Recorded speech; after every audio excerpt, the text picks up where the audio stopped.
झारखंड के एक सीट पर होने वाले उपचुनाव के लिए नामांकन शुरू हो चुका है, लेकिन अब तक किसी भी पार्टी ने अपना उम्मीदवार नहीं दिया है, ना ही किसी ने नामांकन दर्ज किया है। अब इस बीच घाटशिला पर हो रहे उपचुनाव में जयराम महतो की पार्टी यानी कि JLKM की तरफ से बड़ी सूचना सामने आ रही है। सूचना है कि झारखंड लोकतांत्रिक क्रांतिकारी मोर्चा घाटशिला उपचुनाव में प्रत्याशी दे सकता है और पूरे दमखम के साथ चुनावी मैदान में भी उतर सकता है। यह फैसला 13 सितंबर को धनबाद के तोपचांची में आयोजित बैठक में हुई, जहां डुमरी विधायक जयराम महतो ने इसकी घोषणा कर दी है। जानकारी के अनुसार JLKM जल्द ही प्रत्याशी के नाम की घोषणा कर देगा। इसके लिए केंद्रीय कमेटी के द्वारा गठित एक टीम घाटशिला विधानसभा का दौरा करेगी।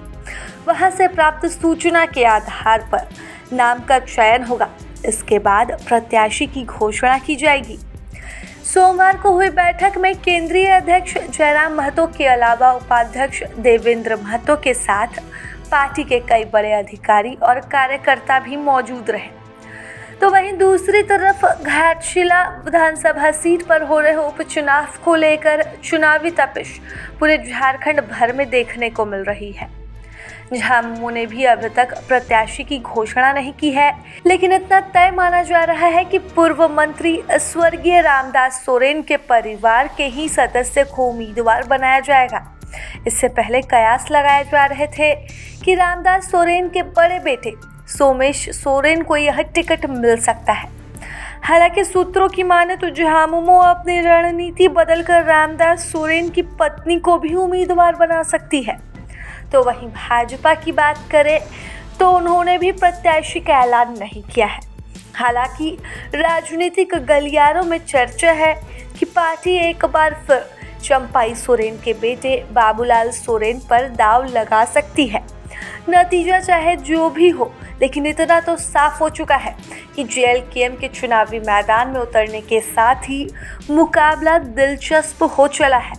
आपको बता दें कि 24 अक्टूबर तक प्रत्याशी अपने नामांकन पत्र वापस ले सकते हैं। ऐसे में अगर बात करें 2024 के विधानसभा चुनाव परिणामों की, तो यहाँ पर एक तरफ जहां रामदास सोरेन मुकाबले में थे, तो वहीं उनके दूसरी तरफ झारखंड के पूर्व मुख्यमंत्री चंपाई सोरेन के बेटे बाबूलाल सोरेन चुनावी मैदान में थे। हालांकि जमीन पर मजबूत पकड़ के कारण रामदास सोरेन ने आसानी से बाबूलाल सोरेन को चुनावी मुकाबले में पटकनी दे दी थी। लेकिन एक बार फिर से अगर बीजेपी बाबूलाल सोरेन पर अपना दांव आजमाती है, तो वह भी पूरी तरह से एड़ी चोटी का जोड़ लगाएगी। तो वहीं दूसरी तरफ अपने विरासत को बचाने के लिए JMM इस सीट पर हर संभव प्रयास करेगी और जीत का दांव लगाएगी। तो वहीं तीसरा समीकरण जो बनकर और निकलकर सामने आ रहा है, वह है JLKM का। देखने वाली बात रहेगी कि क्या घाटशिला विधानसभा चुनाव में इस बार भी JLKM की कैची चल पाती है, क्योंकि बात करें अगर 2024 के विधानसभा चुनाव परिणाम की, तो कई ऐसी महत्वपूर्ण सीटें थी जहां पर जयराम महतो की पार्टी ने सीधे तौर पर मुकाबला दिया था। प्रभातखबर.com, विश्वास वही, रफ्तार नहीं।